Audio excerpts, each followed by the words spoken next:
Crédit photo, cover. La fin de l'année 2023 s'annonce chargée pour Jul.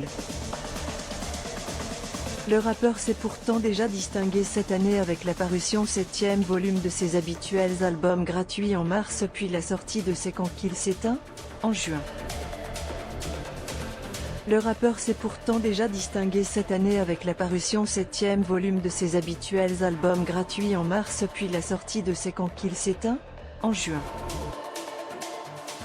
Un disque qui s'est déjà écoulé à plus de 150 000 exemplaires à ce jour, lui permettant au passage de glaner un nouveau disque de platine.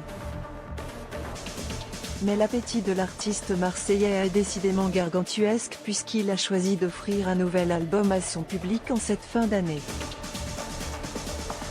Le player Dailymotion est en train de se charger.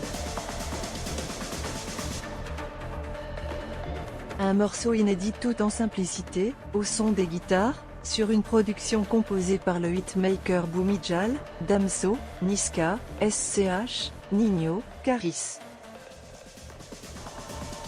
Un morceau inédit tout en simplicité, au son des guitares, sur une production composée par le hitmaker Boumijal, Damso, Niska, SCH, Ninho, Caris.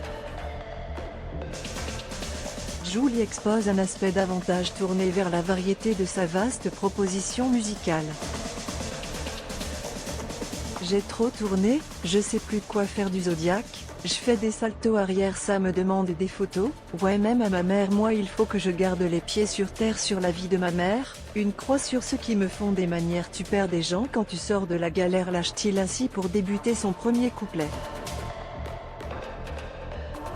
De quoi faire grimper un peu plus l'attente des fans, toujours aussi fidèles à l'artiste, avant la sortie de ce projet.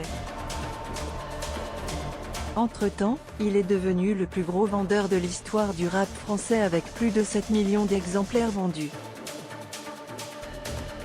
De plus, il compte parmi les très rares rappeurs de l'histoire à compter 3 disques de diamant à son actif avec My World 2015, Émotion 2016, l'OVNI 2016.